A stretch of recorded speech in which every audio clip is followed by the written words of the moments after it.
So these were some of the conventional roles that the camp followers had. There were cooks, they were laundresses, seamstresses, there were nurses, and they followed the men onto the battlefields and helped wherever they could. But there are also some non-traditional roles that women had in the American Revolution as well.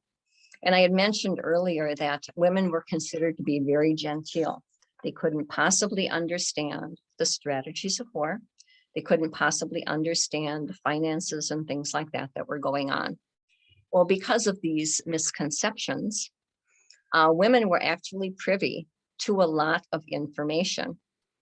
So a lot of British officers, as well as American officers, spoke very freely in front of women because they thought that they couldn't possibly know what's going on. So it didn't matter if they spoke in front of them. So they talked about troop movements. They talked about shipments of supplies. They talked about when reinforcements would come. And several women kept track of this information and then passed the information on to the Patriot camps. And one of them was a woman by the name of Molly Rinker. And she lived in Philadelphia actually. And Molly had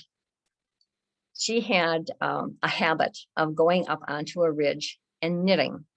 So she would take her linens out, she would go up to the Wissahickon Ridge, and she'd lay out her linens to bleach in the sun, and then she'd sit there and she would knit.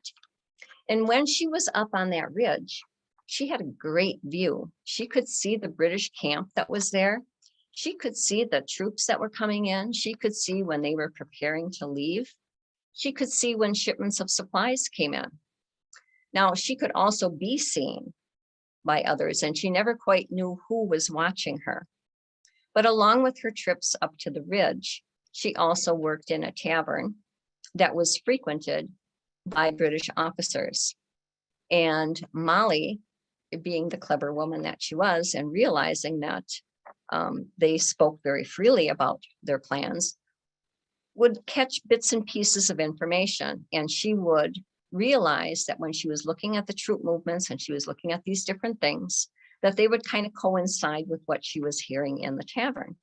And so at night, she would write down any information that she had. She'd wrap this note in a little over a stone and then wrap yarn around it. So when she would go on her knitting excursion, she would have these balls of yarn along with others, that she was actually using.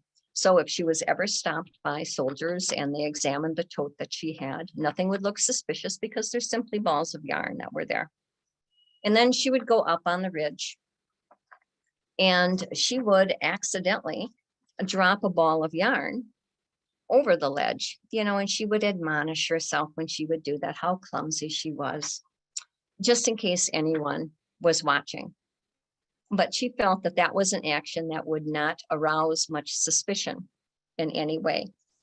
So when she would do this, the Patriots also knew that this is what she was doing. And a Patriot courier watched her. And when she would drop a ball of yarn over the edge, he would retrieve it and take it back to the Patriot camp. And in that way, she was able to get information to the Patriots in a very timely manner as to what was going on.